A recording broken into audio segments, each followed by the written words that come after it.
বান্দাকে বলছেন, বান্দা তোর পরিচয় কেমন হওয়া দরকার, এবার তোর পরিচয় দিয়ে দিচ্ছি। এই সমস্ত গুণগুলো, বৈশিষ্ট্যগুলো তুই অর্জন করবি।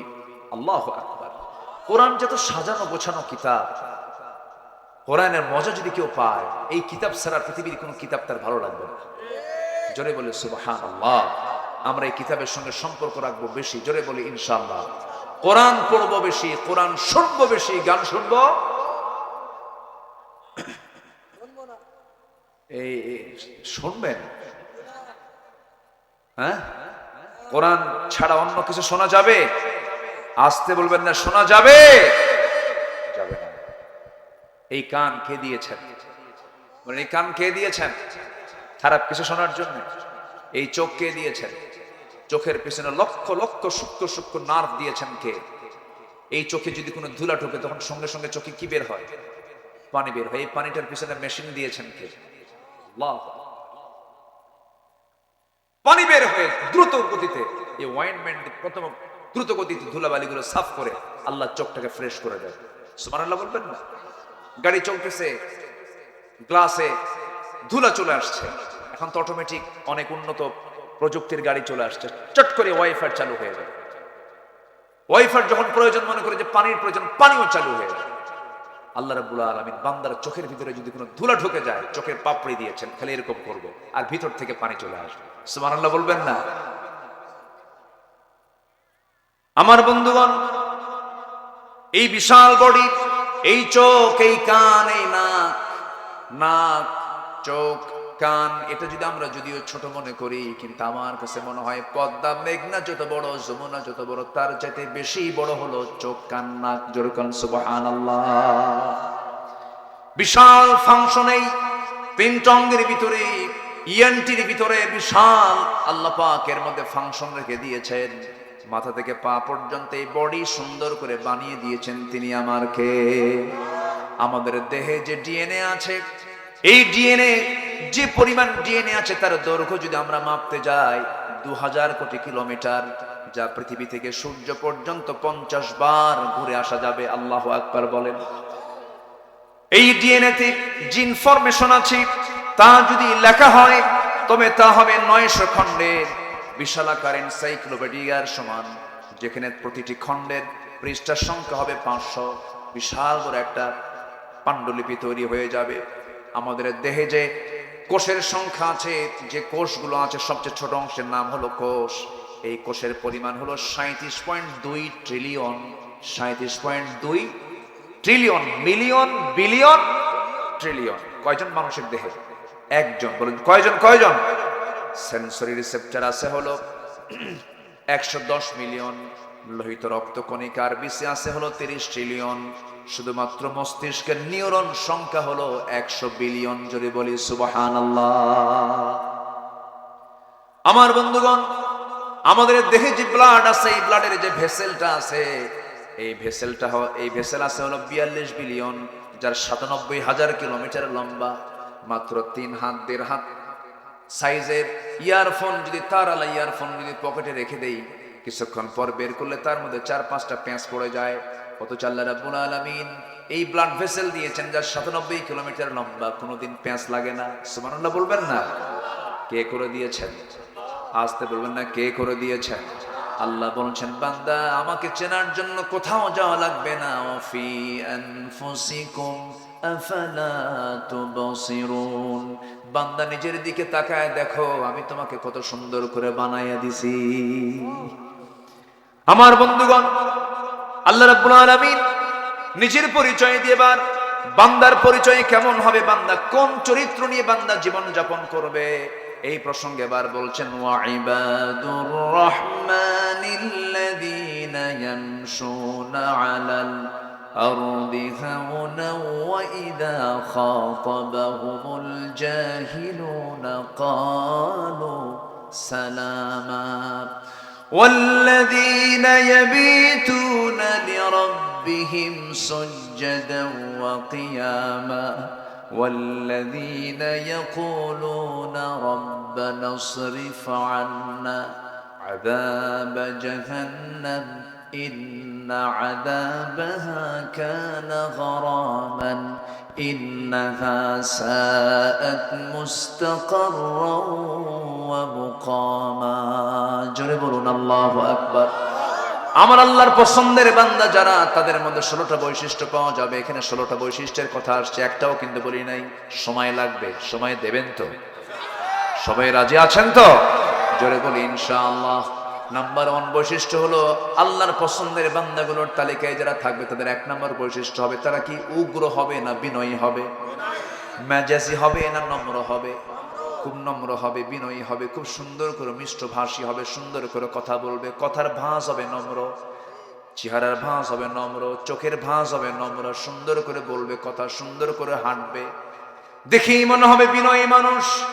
আপদমস্তক, বডি ল্যাঙ্গুয়েজ, টাং ল্যাঙ্গুয়েজ সব কিছুই তার বিনয়ী ভাব হবে, সুন্দর করে সে নুয়ে পড়বে। রহমানের যারা বান্দা হবে, রাসূল যখন রাস্তায় হাঁটতেন কখনো তিনি সামনের দিকে তাকায় তাকায় হাঁটতেন না, বুক উঁচু করে হাঁটতেন না, মাথা একটু নিচু করতেন, বুকের সাইড একটু নিচু করতেন, 2 পায়ের বৃদ্ধাঙ্গুলের দিকে নজর দিয়ে দিয়ে বিনয়ী বিনয় হয়ে আস্তে আস্তে জমিনে চলতেন। আমার বন্ধুগণ, এই দুনিয়ায় হাম্বে তাম্বে এমন করে দেখানোর সুযোগ এই দুনিয়াতে নাই। এই দুনিয়াতে যে বান্দা যত বিনয়ী হবে, আখিরাতে সেই বান্দা তত সম্মানিত হবে। আমার বন্ধুগণ, অনেক মাহফিলে, এই মাহফিলে অনেক মা বোন আসছেন, শুনেছি মা আপনার চেহারা সুন্দর, আপনার সুন্দরী নারী, আপনার বউটা সুন্দরী হয়েছেন, কিন্তু স্বামীটা আপনার একটু কালো হয়ে গেছে, একটু মেজাজ গরম হয়, এরকম আছে, এরকম মহিলা আছে না নাই বলেন? এটা কি বিনয়ী ভাব নাকি? এটা কি বিনয়ী ভাব? আপনি যে কালোকে কালো মনে করে একটু অ্যাঙ্কার করছেন, ওই কালো চেহারা যিনি বানায়া দিয়েছেন, কালো ডিজাইনটা করে দিয়েছেন, তিনি আমার কে? আমার বিশাল সুন্দর চেহারা এটা করে দিয়েছেন কে বলেন? সব এগুলো কার সৃষ্টি? কার সৃষ্টি? 2015 সালে আমি সেকেন্ড টাইম হজে যাই। তো মদিনা মুনাওয়ারায় আমার নবীজির মাকবারার আশপাশ দিয়ে আমি ঘোরাফেরা করছি, হঠাৎ করে দেখি আফ্রিকান এক নিগ্রো, কালো কুচকুচে এক লোক আমার সামনে পড়ে গেল। আমি লম্বায় প্রায় 71 ইঞ্চি লম্বা, আমি 1 ইঞ্চি কম 6 ফিট লম্বা, তো কমও না। তো আমি ওই লোকটার সামনে যখন দাঁড়ালাম, তখন আমাকে মনে হলো আমি শিশু। কথা বলছেন? আমি তার সামনে গিয়ে যখন দাঁড়ালাম, আমি তার কোমরের কাছাকাছি মনে হলো আমার কাছে, আমি লম্বায় প্রায় দেখলাম সে প্রায় 8 ফুট ছেড়ে গেছে, এবং দোহাড়া মানুষ, যেমন লম্বা তেমন ফিগার, এবং এত ঘন কালো, মানে ছোট মোটো হাতি। ছোট মোটো কি বলেন? হাতি। হাতির কাছে কি মনে হয় নিজেকে? ছোট মনে হয় না? এরকম। তো আমি তাকে দেখলাম, দেখার পর আমি তাকে প্রশ্ন করলাম, মিন আইনা জিতা ইয়া আখি, আপনি কোন জায়গা থেকে আসছেন, আপনার দেশের নামটা কি? তো মুস্কি একটা হাসি মেরে বলতেছে, আমি আফ্রিকা থেকে আসছি, আফ্রিকান। তো আমি তাকে একটা প্রশ্ন করলাম যে, এই যে আপনি দেখতেছেন ইউরোপিয়ান, আমেরিকান, মিশরি, আরব, রাশিয়া, এই যে সুন্দর সুন্দর একদম লাল টকটকে সুন্দর চেহারার মানুষগুলো আপনার সামনে দিয়ে ঘোরে, আপনার খারাপ লাগে না কেন? এত সুন্দর মানুষ, আপনি এত কালো। তো এই কথা শোনা মাত্রই সে একটা মুস্কি হাসি মারলো। হাসি মারার সঙ্গে সঙ্গে দাঁতগুলো কালোর মাঝে একদম ফুটে উঠলো একদম, মানে একটাই শুধু সাদা অংশ, সেটা কি? দাঁত। আর সব কি? একটা মুস্কি হাসি মেরে আমার দিকে তাকায়া এই 5টা আঙ্গুলের ভিতরে শাহাদাত আঙ্গুলটা এরকম উঁচা করলো, লম্বা তো, এরকম উঁচা করে রাখছে এরকম। এই নখ যে মোটা, আমার কবজি এত মোটা, বুঝলেন তো? বলতেছে এরকম করে, এগুলো কোনো চেহারা হলো? কি কথা কি বুঝতেছেন আপনারা? এগুলো কোনো চেহারা হলো? চেহারা তো আমার। সুবহানাল্লাহ বলবেন না? সে সন্তুষ্ট, সে তার ওই কালার, ওই চেহারা নিয়ে সে সন্তুষ্ট। নিজেকে কখনো দুর্বল ভাববেন না। আমাকে আল্লাহ যা বানিয়েছেন, এটাই সবচেয়ে শ্রেষ্ঠ সৃষ্টি। আল্লাহ, আল্লাহু আকবার বলেন। আমরা সবাই সমান। মা, স্বামীটা একটু কালো হয়েছে, মন খারাপ করবেন কেন? আল্লাহ তো বানিয়ে দিয়েছেন। মাঝে মাঝে অহংকার করে, বিনয়ী কি অহংকারী হয়? যে বিনয়ী হবে সে কি অহংকারী হবে? অহংকারী লোক কি বিনয়ী হতে পারে? আর বিনয়ী লোক কি কখনো অহংকার দেখাতে পারে? মাঝে মাঝে একটু হুমকি দেয়, তুমি যেরকম কালো মানুষ, আমার মতো একটা সুন্দরী মেয়েকে তুমি বউ হিসেবে পাইছো, এই তোমার 14 গোষ্ঠীর কপাল। এই কয় কিনা কম এরকম মহিলা আছে না? নাই। কিছু হলে এই জাতীয় কথা বলে ফেলে। কেন মা এটা বলবেন কেন? কালো কে করেছেন? ধলা কে করেছেন? খাটো কে করেছেন? মোটা কে করেছেন? মাথার চুল নাই, একদম ইন্টারন্যাশনাল এয়ারপোর্ট ফাঁকা, এটা কে করে দিয়েছেন? তো ওনার তো কিছু করার নাই এখানে। আপনি টাকু বলবেন কেন? আপনাদেরকে টাকলা বলবেন কেন? আপনাদেরকে খাটো বলবেন কেন? আপনাদেরকে দেড়বাটেরি বলবেন কেন? আপনাদেরকে ন্যাংরা খোলা বলবেন কেন? এটা বিনয়ের স্বভাব না, এটা অহংকারের স্বভাব। বলা যাবে না। বিনয়ী লোক এগুলো পাত্তা দেয়, এগুলো পাত্তা দেন, এগুলো সুযোগ দেয় না, এগুলো মনেই করে না। আল্লাহ সব সৃষ্টি সমান, বলি আলহামদুলিল্লাহ। আমার নবীজি ছিলেন মসজিদে নববীর ইমাম, সাইয়েদনা বেলাল ছিলেন সেই মসজিদের মুয়াজ্জিন। আমার নবী ছিলেন বিশ্বের সেরা সুন্দর মানুষ। এমন সুন্দর মানুষ কিয়ামত পর্যন্ত দ্বিতীয় কোনো ব্যক্তি আর আসবে না। এত সুন্দর চেহারার মানুষ ছিলেন আমার রাসূল। তার পাশে বেলাল ছিলেন কালো কুসকুসে মানুষ, মাথার চুলগুলো খাড়া খাড়া, নাকটা বোঁচা, ঠোঁটটা মোটার ঠেলায় নিচের দিকে নেমে গেছে, উপরের দিকে ঠোঁট চলে গেছে, দাঁতগুলো ফাঁকা ফাঁকা। এরপরে গায়ের ভিতরে একটা আফ্রিকান লোকের ভিতরে একটা গন্ধ গন্ধ ভাব আছে, এরকম টাইপের চেহারার কোনো সৌন্দর্য নাই। কিন্তু রাসূল বলেছেন, ও সাহাবীরা, আমার বেলালকে কষ্ট দিয়ে কথা বলবা না, আমার বেলালকে কালো বলবা না, আমার বেলাল আমার কলিজার টুকরা, আমি বেলালকে খুব ভালোবাসি। আমার নবীজি মেরাজ করতে গেলেন, জান্নাতের ভিতরে একা একা হাঁটেন। আমার নবীজি কেমন যেন আনইজি ফিল করছেন। এমন সময় আল্লাহ পাক তার কানের ভিতরে বেলালের হাঁটার আওয়াজ ঢুকায়া দিলেন। দুনিয়াতে এসে বলছেন, বেলাল রে, তোরে দুনিয়ায় রেখে গেলাম, কিন্তু জান্নাতের মধ্যে তোর আওয়াজ শুনলাম, তুই কি আমল করিস? সাইয়েদনা বেলাল বলেন, হুজুর, আমারে আপনি দেখতে পাইছেন জান্নাতে, আমার জীবনে তেমন আমল নাই। আমার ব্যক্তিগত আমল হলো আমি কখনো ওযু ছাড়া থাকি না, ওযুর উপরে থাকি, আর ওযু যখন করি সঙ্গে সঙ্গে 2 রাকাত নামাজ আদায় করে নেই। বিনয়ী হব আমরা। আমার নবীর সময় এক সাহাবীর বিয়ে হয় না, কালো কুসকুসে মানুষ, যেখানে মেয়ে দেখতে যায় মেয়েগুলো ভয়ে দৌড় মারে, এত কালো মানুষ পছন্দ হয় না। নবীর কাছে এসে মন মরা হয়ে আছেন, যৌবনের একটা চাহিদা আছে না নাই? এই যুবকরা মরে মরে গেছো কেন? চাহিদা আছে না নাই? এখন মনে হচ্ছে পুরুষ। যৌবনের তো একটা চাহিদা আছে।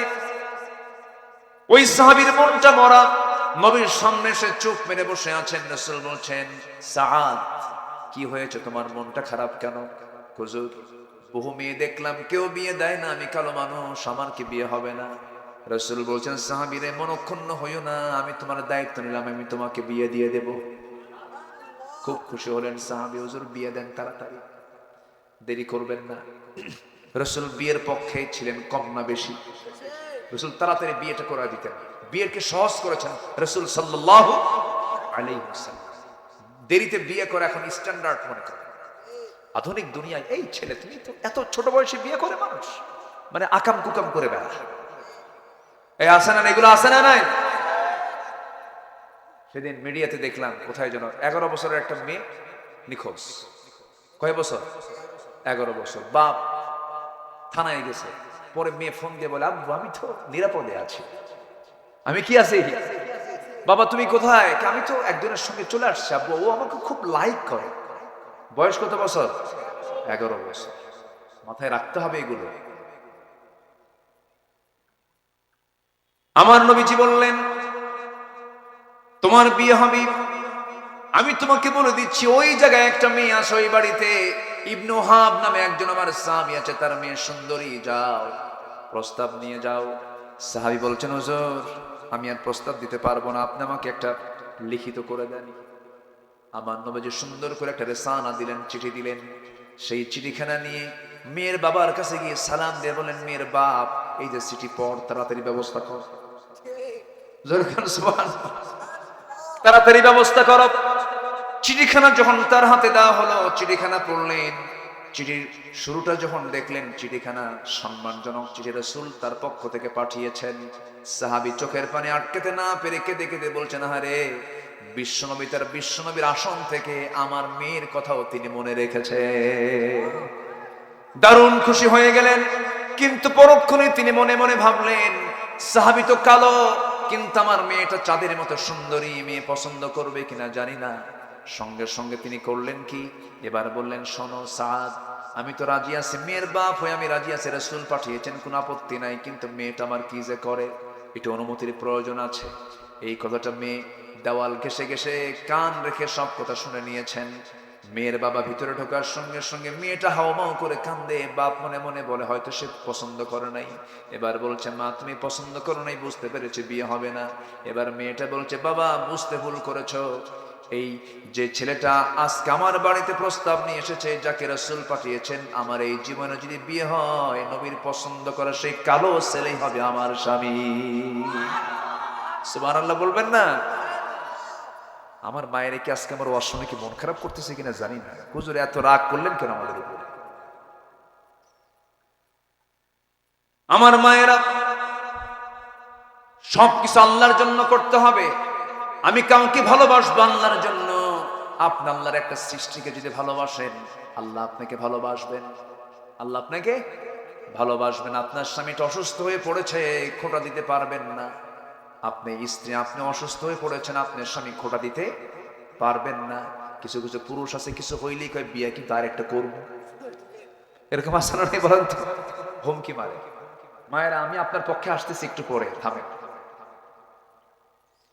কিছু হইলে কয়, বিয়ে কিন্তু আরেকটা করবো। বিয়ে করা এত সহজ কাজ?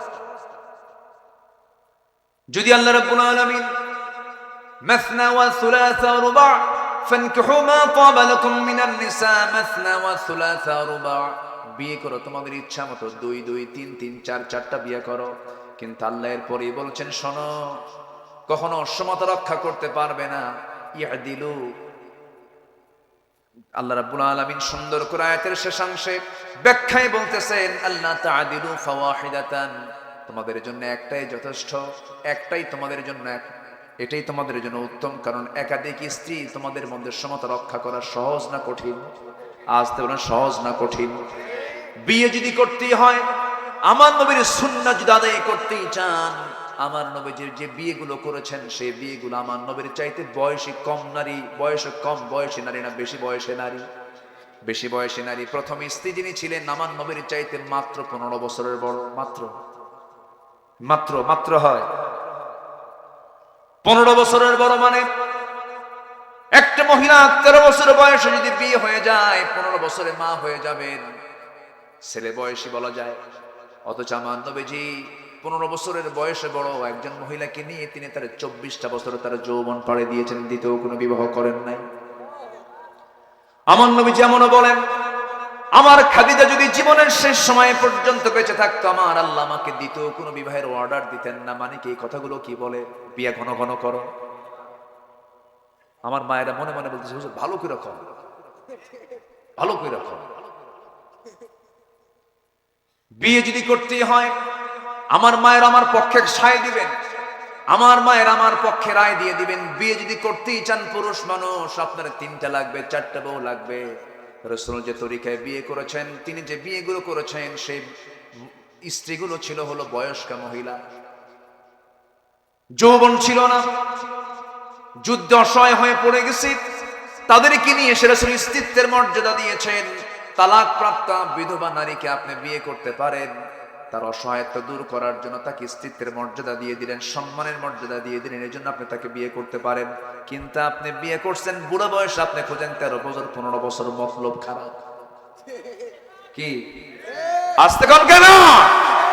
আমার মায়ের আজকে দারুণ খুশি, হুজুর ওয়াজ একখান দিলেন।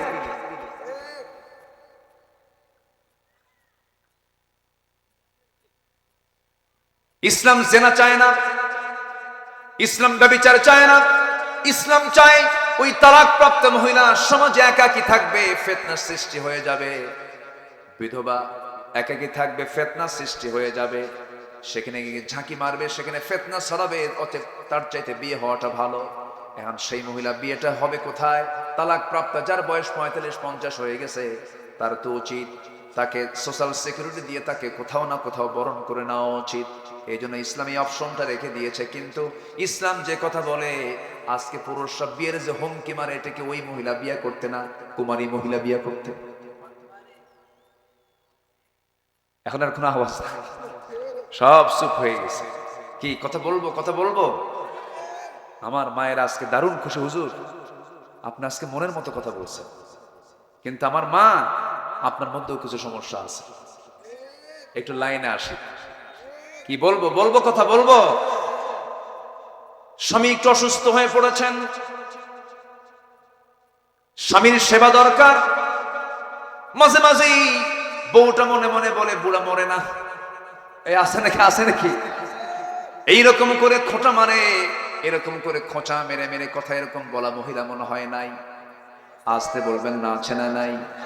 স্বামীর চাকরি আছে, ব্যবসা আছে, টাকা আছে, পয়সা আছে, খুব ভালো। এটা বিপদে পড়ে গেছে, তখন বলে অকর্মা। আছে কিনা বলেন? তোমার কোনো পেশা নাই, কাজ নাই, বইয়ের হক আদায় করতে পারো না। অমুকের বউ দেখো কতগুলো শাড়ি কিনে আনছে, আলমারিটা কেটে দেখো, ওর বাড়ির গেটটা কত সুন্দর, ও কত সুন্দর, ওর বাচ্চা কাচ্চাগুলো কত সুন্দর, ঘুরতে যায় কক্সবাজার, সিঙ্গাপুর, থাইল্যান্ড যায়। আর আমার মরা স্বামী পাইছি রে, এই স্বামীর চাইতে আমার স্বামী না হয় ভালো ছিল। এরকম খোটা মারা মহিলা আছে না নাই? সেই মহিলার জন্য আল্লাহ পাক মডেল বানিয়েছেন রহিমা আলাইহিস সালাতু ওয়াস সালামকে। ইউনূস আলাইহিস সালাতু ওয়াস সালাম, আইয়ুব আলাইহিস সালাতু ওয়াস সালাম ছিলেন অসুস্থ রোগী মানুষ। 18 বছর, কত বছর বলেন? কত বছর? 18 বছরের রোগী ছিলেন। এমন রোগ হলো তার মাথা থেকে পা পর্যন্ত ঘা দিয়া সয়লাব হয়ে গেছে, নড়তে পারেন না, চড়তে পারেন না, দুর্গন্ধ ছড়িয়ে পড়েছে।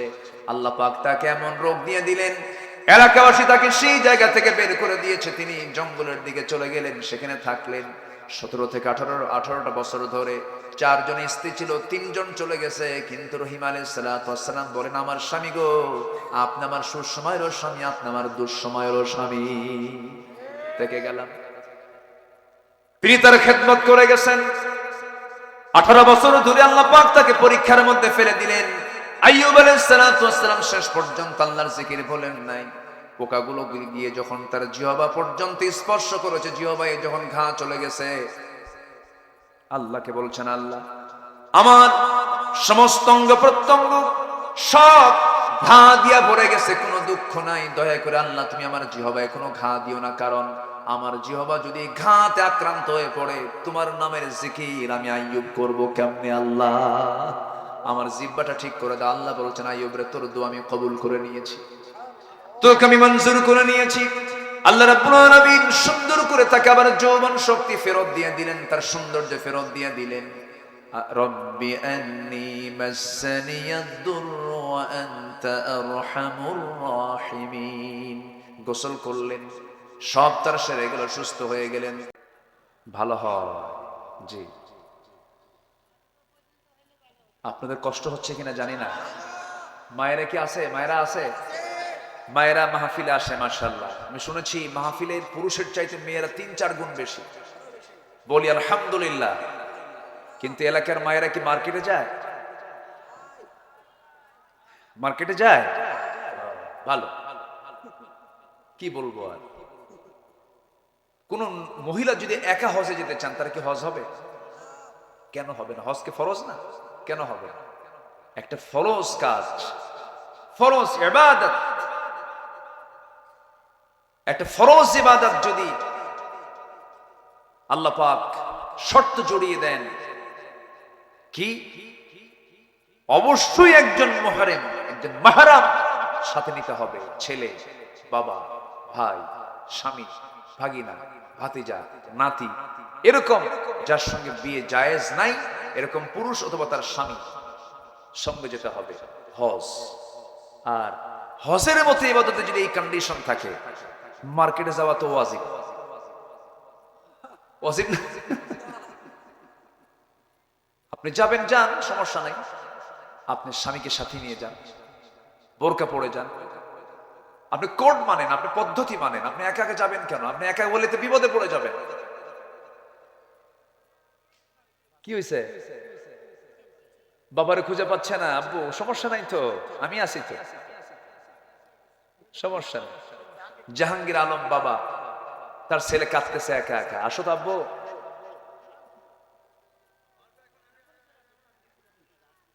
ও অস্থির হয়ে গেছে। কেউ আছেন কি জাহাঙ্গীর আলম? তার বাবার নাম জাহাঙ্গীর না? ও ছেলের নাম জাহাঙ্গীর। হ্যাঁ, ছেলেটা হারায় গেছে। ও তো অস্থির হয়ে যাচ্ছে, ওর তো মানে হার্টের অবস্থা খারাপ, খুব টেনশনে আছে। জি, হয়ে যাবে ইনশাল্লাহ, স্টেজে আছে। আপনারা সন্তানটাকে, যে যার সন্তান তিনি নিয়ে যাবেন, আবার অন্য কেউ নিয়েন না, আরেক বিপদ হয়ে যাবে। জি সম্মানিত ভাইয়েরা, তাহলে মার্কেটে একটা মহিলা যাবেন, কিন্তু যাওয়ার শর্ত হলো সাথে একজনকে নিতে হবে। মেয়েরা কি চাকরানি না রাজরানী? পুরুষরা চাকর। পুরুষরা কি চাকর? দেখেন না, মহিলা গেলে, কোথাও গেলে সাথে কার যেতে হবে? চাকর। আমরা কি?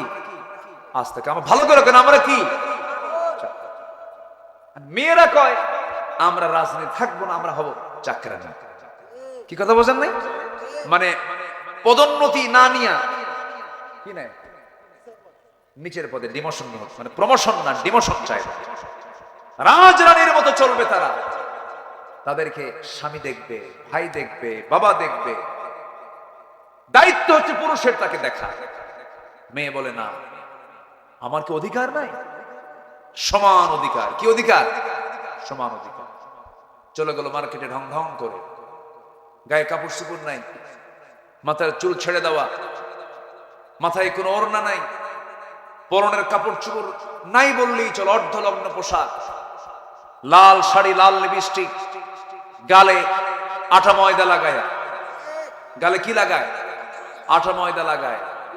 এরপরে কপালের মধ্যে টিপ লাগায়া, ভ্যানিটি ব্যাগ নিয়া, হাই হিল পরে ছুটলো মার্কেটের দিকে।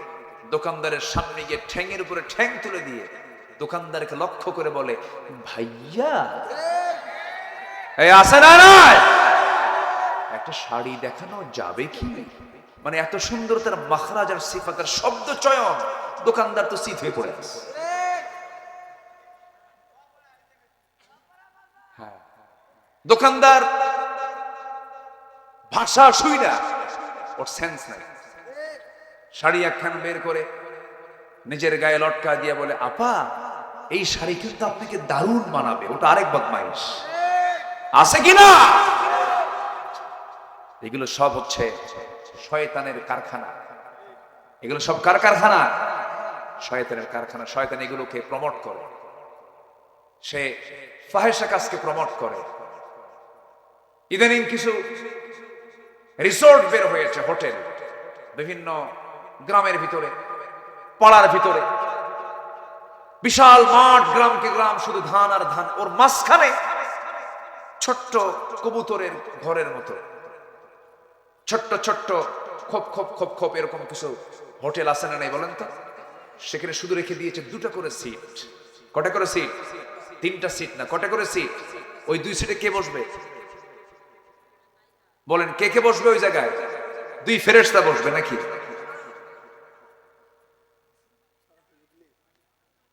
বসে গেল, সারাদিন গল্প, গল্প ঘোরায় না, গল্পের ভাষা একটাই, তুমি আমার আমি তোমার। সব ভালোবাসা বিয়ের আগে হয়ে শেষ। বিয়ের আগে তো সব ভালোবাসা করে শেষ করছে, প্রেম ট্রেম সব শেষ। বিয়ের আগের মুহূর্তে যখন মেয়ে বলে আমারে বিয়ে করবে না, দেখো আমার খুব সমস্যা, এই আছে না নাই বলেন তো? আছে না নাই? আমার মা বোন ঠকো না, ঠকা যাবে না, এগুলো করো না, ঠকবা কিন্তু। পুরুষ খুব খারাপ, পুরুষরা কিন্তু বদমাইশ আছে, মহিলারা খুব ভালো। হ্যাঁ, যেহেতু আমি পুরুষ, আমি তো আর নিজেকে ভালো বলতে পারবো না, তাদের কি ভালো বলবো? শেষে যখন পুরুষ বলে না আমার সমস্যা, আমার বাড়িতে সমস্যা, এই সমস্যা, ওই সমস্যা, আমার বাবা বিয়ে করাবে না, আছে না বলেন তো? শেষ পর্যন্ত মেয়ে করে কি জানেন? ওই শার্ট ধইরা কয়, এতদিন কি করলি? আছে কিনা বলেন? প্রকাশ্যে দিবালোকে কুকুরের মধ্যে কোনো লজ্জা আছে? লজ্জা আছে? লক্ষ লক্ষ হাজার হাজার লোকের সামনে কলার ধরে টেনে বের করে নিয়ে আসে, কয় হারামজাদা বিয়া কর, ঠিক কিনা? আছে না নাই? ওই বিয়েতে কোনো রহমত হবে? সব প্রেম তো আগেই করছে, বিয়ের পর আর কোনো মহব্বত থাকে না, তখন হয় কিলে। তখন কি হয়? কিলে। বিয়ের আগে কোনো রিসোর্টে যাবা না, নোংরামি করো না, এগুলো লাভ নাই, এগুলো লস প্রজেক্ট। যুবকরা জীবন গড়ো, আল্লাহওয়ালা হও, নামাজ পড়ো 5 ওয়াক্ত। কয় ওয়াক্ত নামাজ? 5 ওয়াক্ত নামাজ আমরা পড়বো। সবাই পড়তে রাজি আছেন তো? কারো কি নামাজ কাজা হবে? একটু হাত তুলে দেখেন তো দেখি, জোরে বলি ইয়া আল্লাহ, আমাদেরকে 5 ওয়াক্ত সালাত আদায় করার তৌফিক তুমি আল্লাহ দিয়ে দাও।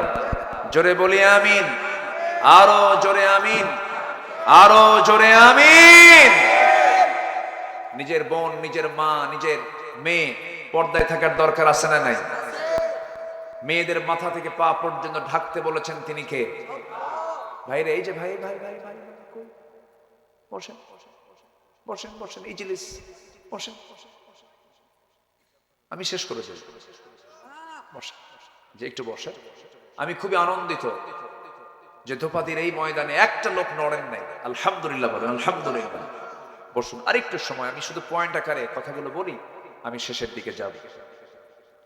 আমার বন্ধুগণ, আল্লাহর যারা বিনয়, আল্লাহর যারা পছন্দের বান্দা হবে, তার 1 নম্বর হবে উগ্র না বিনয়ী? বিনয়ী হবে। নাম্বার 2 হলো ওয়াইদা খাতাবাহুমুল জাহিলুনা ক্বালু সালামা। নাম্বার 2 হলো যারা জাহেল লোক হবে, জাহেল লোকের সঙ্গে তারা তর্ক বিতর্ক করবে না, অযথা তর্ক করে সময় নষ্ট করবে না। কারণ মূর্খের সাথে জাহেলদের সঙ্গে কথা বললে নিজের সম্মান চলে যায়। শুধু সালামটা দিয়ে সেখান থেকে বিদায় হওয়া, এটা হচ্ছে আল্লাহর পছন্দের বান্দাদের গুণ। এটা আমরা তর্ক করব না, সালাম দেব। বলেন বলেন বলেন বলেন, তর্ক করব না, সালাম দেব, সালাম দেব। নাম্বার 3 হলো ওয়াল্লাযীনা ইয়াবিতুনা লিরাব্বিহিম সুজদান ওয়া কিয়ামা। রহমানের যারা বান্দা, আল্লাহর পছন্দের যারা বান্দা, তারা রাত জেগে জেগে তারা আল্লাহর প্রেমে তারা কাঁদবে, চোখের পানি ফেলে ফেলে কাঁদবে। আমার বন্ধুগণ সেজদা দেবে, সেজদা দেবে, কিয়াম করবে। এবং তারা কি করবে? রব্বানা সরিফ আন্না আযাবা জাহান্নাম ইন্না আযাবাহা কানা গরামান ইন্নাহা সাআত মুস্তাকাররান ওয়া মুকামা। জাহান্নাম এত ভয়ঙ্কর, জাহান্নামের নাম শুনলে সাহাবে কেরাম কাঁদতে কাঁদতে অস্থির হয়ে যেতেন। আমার নবীজি যখন জাহান্নামের আয়াতগুলো বলতেন, অবলীলায় চোখের কোনা বেয়ে বেয়ে টপ টপ করে পানি পড়তো, রাসূল কাঁদতেন, সাহাবীরাও কাঁদতেন।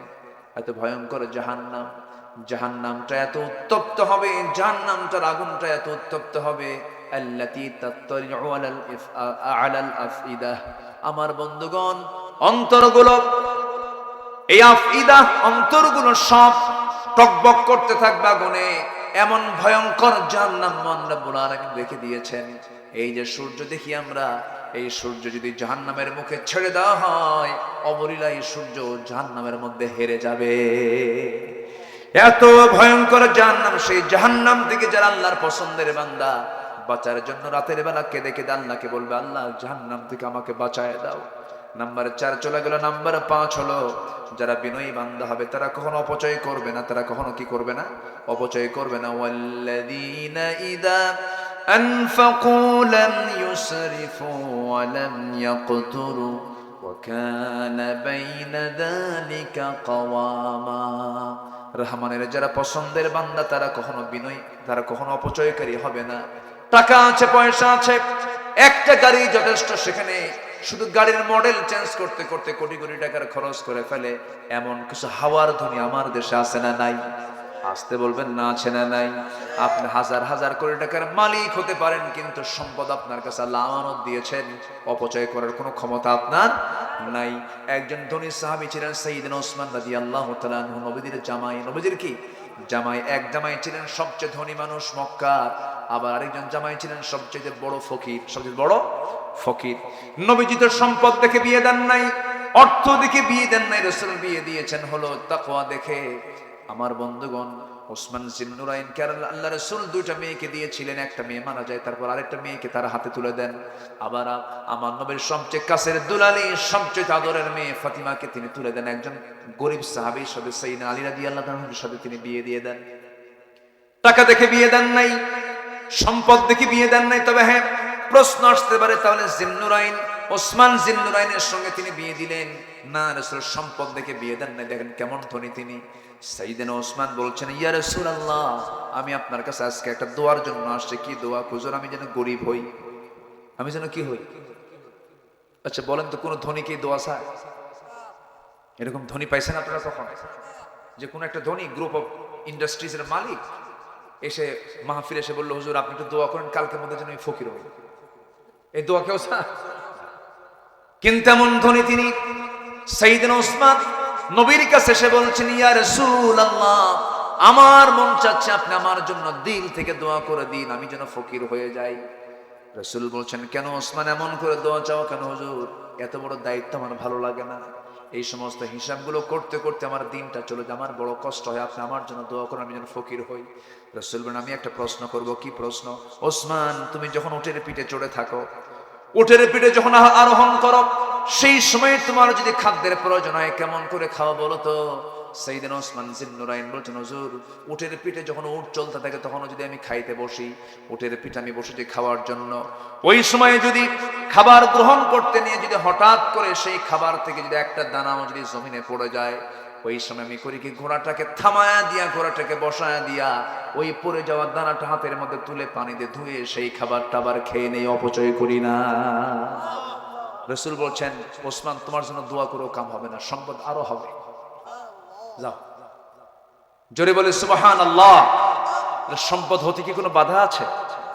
কিন্তু সম্পদ হতে হবে অবৈধ না বৈধ? অবৈধ না বৈধ?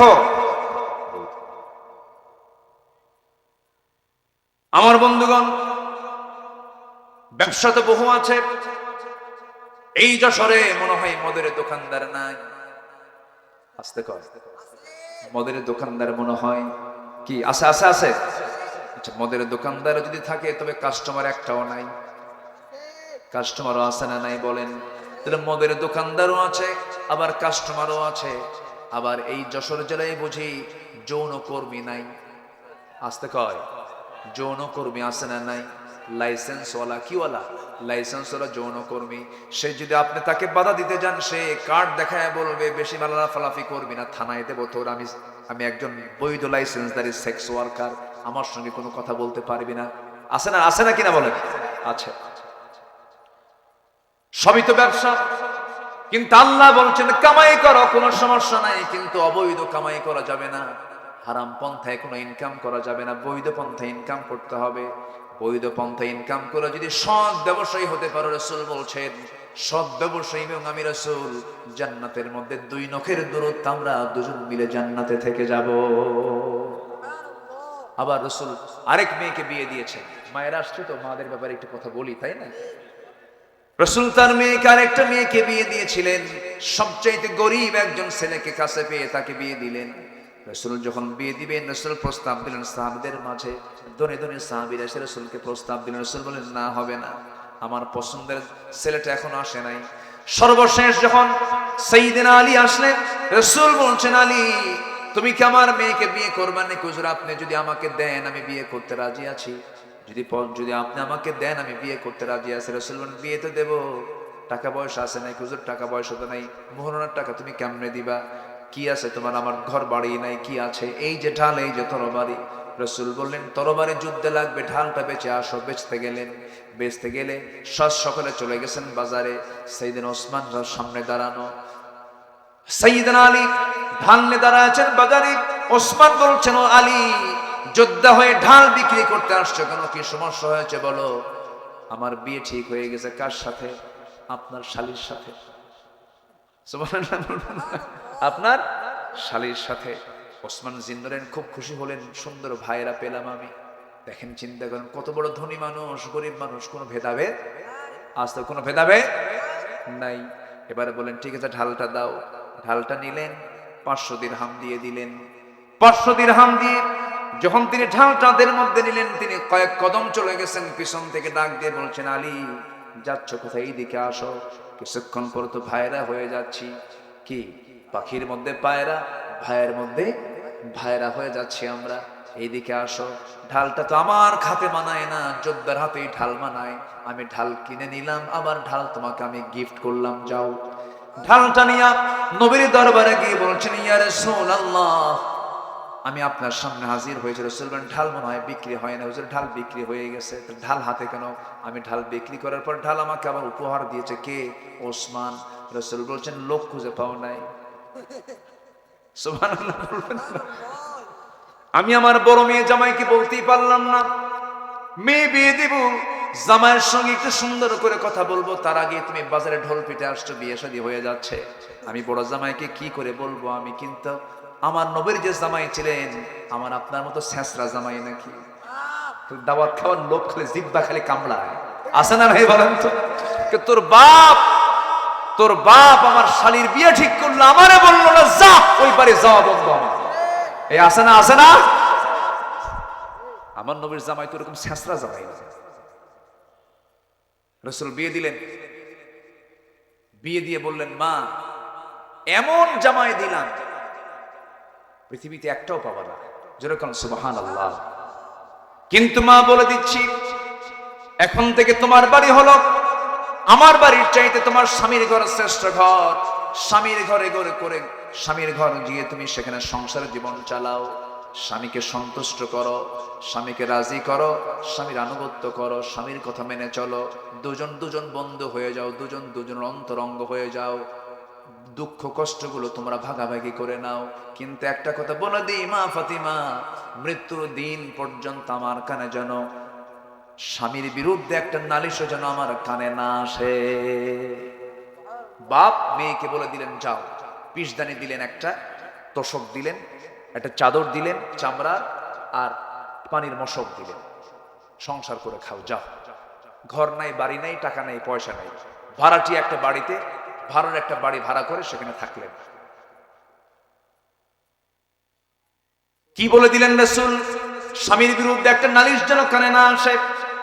আর আজকের মেয়ের বাপরা যখন মেয়েকে বিয়ে দেয়, বিয়ে দিয়ে বলে, মা যা, স্বামীর ঘরে যাবি, কিছু হবে শুধু ফোন দিবি, খাইয়া ফালামু।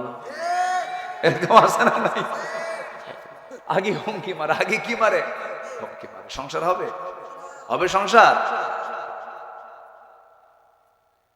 ম্যানেজ করতে হবে, ম্যানেজ। মুরব্বীদের দায়িত্ব হলো সংঘর্ষকে এড়িয়ে যাওয়া, সুন্দর করে বুঝায় দেওয়া, সুন্দর করে মোহাব্বত তৈরি করে দেওয়া। একদিন আমার নবীর সামনে ফাতিমা রাদিয়াল্লাহু তাআলা আনহা বসে বসে নামাজ পড়ছিলেন।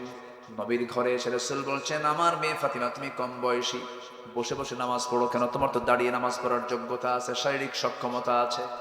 তিনি বলছেন, আব্বাজান, বসে বসে নামাজ পড়ার কারণ হলো আপনি আমার স্বামীর ব্যাপারে বলে দিয়েছেন, স্বামীর জন্য কোনো দুর্নাম আমার কানে না আসে। আমার গায়ে যে পোশাকটা দেখতেছেন, এই পোশাকের পিছনের অংশটুকু একটু তালিযুক্ত অংশ, ছেঁড়া অংশ আছে। আমি যদি দাঁড়িয়ে দাঁড়িয়ে নামাজ পড়তে যাই, আপনার নজরটা ছেঁড়া অংশের দিকে পড়তে পারে। হয়তো মনে মনে ভাবতে পারেন, আমার মেয়েকে আমার জামাই আলী কাপড়ে কষ্ট দেয়, এতটুকু দুর্নাম প্রকাশ পেয়ে যাক, চাই নাই বলে বসে বসে নামাজ পড়ি। সুবহানাল্লাহ বলবেন না? আল্লাহ পাক মাদেরকে এগুলো বোঝার তৌফিক দান করুন। বউকে পিটানোর সুন্নতে মুআক্কাদা। এই কন কত কন, সব দিকে খেয়াল করতে হবে। মায়েরা তো বলতেছে মনে মনে, হুজুর কিছু তো আপনাদের কিছু কর না। বউকে পিটানো যাবে? বউকে মারা যাবে? বউকে মারা যাবে না। বউকে মারা কোন নবীর সুন্নাহ না। আমার নবীর কি সুন্নাহ ছিল এরকম? মারবেন কেন? বউকে পিটানো যাবে না, বউকে মারা যাবে না। তবে হ্যাঁ, আবার কিছু কিছু পুরুষ আছে এমন বউ পাগল, বইয়ের পাগলের ঠেলায় মায়ের দিকে খবর নাই। আসতে বলবেন না, আছে না নাই? একটা প্রশ্ন করবো, বলুন তো, মা বড় না বউ বড়? ভালো করে চিন্তা করে বইয়ের দিকে খেয়াল করে বাড়িতে চলে যান, নফসের দিকে যান, বউয়ের দিকে তাকায় তাকায় মনে মনে একটু চিন্তা করে সময় নিয়ে বলুন, মা বড় না বউ বড়? মাহফিলে মা বড়, বাড়িতে বউ বড়। দেখেন ঠিক কইছে, ঠিক।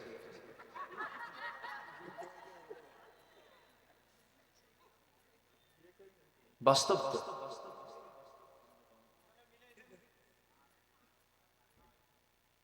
আজকে ঘড়ি এত ঘুরে কেন বুঝলাম? ঘড়ি তো আজকে প্রচুর ঘুরতেছে। তাহলে বলেন তো, কোনোদিন কি বউ মার চেয়ে বড় হতে পারে? মা তো মার জায়গায়, তবে বউ ছোট না। কিন্তু শোনেন, বউ যদি নামাজ না পড়ে কি করবেন বলেন তো? হ্যাঁ বুঝাবে কি? বলেন কি কি করবেন? সুন্দর করে বুঝাও, কামনা হচ্ছে না, পড়েই না, ওই পশ্চিম দিকে মাথা নেই, তাহলে কি করবে? মায়ের দেবো, আবার মায়ের কথা উঠছে। যে কইছে মায়ের দেবো সে হয়তো বিয়ে করে নাই। বউ মারা কি এত সস্তা? যে পুরুষ সংসার করে সেই পুরুষ অবশ্যই বউকে ভয় করে। কি এই বিয়ে করছো? ও বিয়ে করোই নাই তুমি, ফাল মারতেছো তুমি। আচ্ছা, যার বউ আছে অবশ্যই সে বউকে ভয় করে। বউকে না ভয় করলে কি সংসার হবে? সংসার হবে। স্বামী স্ত্রী হঠাৎ করে ধরেন কোন একটা সফরে বের হয়েছে, যদি হয়তো কোনো ইজি বাইকে উঠেছে, কোন একটা যানবাহনে উঠেছে, এখন তো মেয়েদের চলাফেরা ভালো না, অর্ধলগ্ন পোশাক নিয়ে হয়তো বাইরে বের হয়েছে, বউ কিনে চলতেছে, হঠাৎ করে অন্য একটা চিন্তা করতে করতে ওই বেগানা নারীর দিকে হয়তো স্বামীর মন মানে চোখটা চলে গেছে, হয়তো ওইদিকে খেয়াল নাই, অন্যটা খেয়ালে তাকায় ফেলছে, হয়তো 29 সেকেন্ড তাকায় আছে। আর এই দৃশ্য যদি স্ত্রীর সামনে, স্ত্রীর চোখে ধরা পড়ে, বলেন তো কি হতে পারে? কি হতে পারে বলেন? ওই সময় কিন্তু কিচ্ছু বলবে না, বাড়ি আগে সব বাড়ি গেছেন আপনি, কিন্তু ওটা মনেই নাই আপনার, ওই প্রসঙ্গই বাদ। সন্ধ্যার পরে যখন বলছেন, সুইটি, শেফালি, হাসনা, এক গ্লাস পানি দাও তো, তোমার সুইটি ঝর্ণা। সকাল 9:45 29 সেকেন্ড ওই মহিলার দিকে চায় থাকবে কেন? কি ঠিক কিনা? তোমার নজর আগে ঠিক করো। কি আমি কি ভুল বলতেছি? বউকে না ভয় করলে আপনি সংসার করবেন কেন? বউকে সবাই ভয় করে, আবার বউ স্বামীকে ভয় করে। ভয় না, এটা সম্মান। এটা কি বলেন তো? সম্মান। আমার বন্ধুগণ, বিনয়ী হতে হবে সব জায়গায়, উগ্রতা কোথাও দেখানো যাবে না। বিনয়ী হব আমরা, অজ্ঞদের সঙ্গে তর্ক বিতর্ক করব না, রাত জেগে জেগে সেজদা কিয়াম করব, জাহান্নাম থেকে বাঁচার জন্য চেষ্টা করব, অপচয় করব না, মিতব্যয়ী হব। নাম্বার 7 হলো, আল্লাহ ব্যতীত কাউকে ডাকবো না। ডাকবো কাকে? একটু জিকির করি, লা ইলাহা।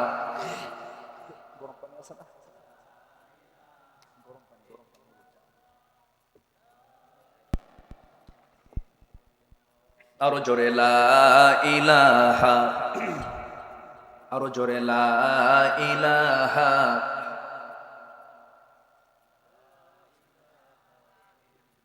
আরো জোরে, লা ইলাহা ইল্লাল্লাহ সুবহানাল্লাহ আলহামদুলিল্লাহ লা ইলাহা ইল্লাল্লাহ মুহাম্মাদুর রাসূলুল্লাহ সাল্লাল্লাহু আলাইহি ওয়াসাল্লাম। নাম্বার 7 হলো, আল্লাহ ব্যতীত কাউকে না ডাকা। 16টা বৈশিষ্ট্য ইমানদারদের, যারা আল্লাহর পছন্দের বান্দা, তাদের বৈশিষ্ট্য 16টা। এর মধ্যে 7 নাম্বার হলো, আল্লাযীনা লা ইয়াদউনা মা'আল্লাহি ইলাহান আখার। আল্লাহ ব্যতীত কাউকে না ডাকা। ওয়ালা ইয়াকতুলুনান নাফসাল্লাতী হারামাল্লাহু ইল্লা বিল হক ওয়ালা ইয়াজনুন। নাম্বার 8 হলো, হত্যা না করা, খুন না করা, মার্ডার না করা। নাম্বার 9 হলো জেনা না করা, জেনা না করা। নাম্বার 10 হলো তওবা করা। কি করা বলেন? তওবা করা। ইল্লা মান তাবা ওয়া আমানা ওয়া আমিলা সালিহান ফাউলাইকা ইউবাদদিলুল্লাহু সাইয়্যাতিহিম হাসানাত ওয়া কানা আল্লাহু গফুরার রহিমা। জোরে বলুন আল্লাহু আকবার। তওবা করা। নাম্বার 11 হলো ঈমান আনা। নাম্বার 12 হলো নেক আমল করা। নেক আমলের ফলাফল হলো আল্লাহ রাব্বুল আলামিন যদি কোনো বান্দা নেক আমল করতে পারে, কোন সকল গুনাহগুলোকে আল্লাহ রাব্বুল আলামিন সওয়াব দিয়া পাল্টায় দিবেন। জোরে বলি সুবহানাল্লাহ। আল্লাহর দয়া আমার প্রতি কম না বেশি? আসতে কবেন না, কম না বেশি? নাম্বার 12 হলো মিথ্যা সাক্ষী না দেওয়া। ওয়াল্লাযীনা লা ইয়াশহাদুনা সুর ওয়া ইযা মাররু বিল্লাগবি মাররু কিরামা। মিথ্যা সাক্ষী না দেওয়া। নাম্বার 13 নাম্বার 14 হলো অনর্থক কথা কর্মকে এড়িয়ে চলা। বাজে কোনো কাজ, বাজে কোনো কথা না বলা, মুখটাকে ফ্রেশ রাখা। রাসূল বলেছেন, যে ব্যক্তি জিহ্বাকে এবং গোপনাঙ্গকে মা বাইনা লিহিয়াইহি ওয়া মা বাইনা রিজলাইহি আযমান লাহুল জান্নাহ আও কামা ক্বালা আলাইহিস সালাতু ওয়াস সালাম। রাসূল বলেছেন, দুই চোয়ালের মধ্যস্থিত বস্তু জিহ্বা এবং দুই উরুর মধ্যস্থিত বস্তু গোপনাঙ্গের যে হেফাজত করবে, এটাকে যে নিয়ন্ত্রণ করবে, আমি রাসূল তার জন্য বেহেশতের জামিন হয়ে যাব। জোরে বলি সুবহানাল্লাহ।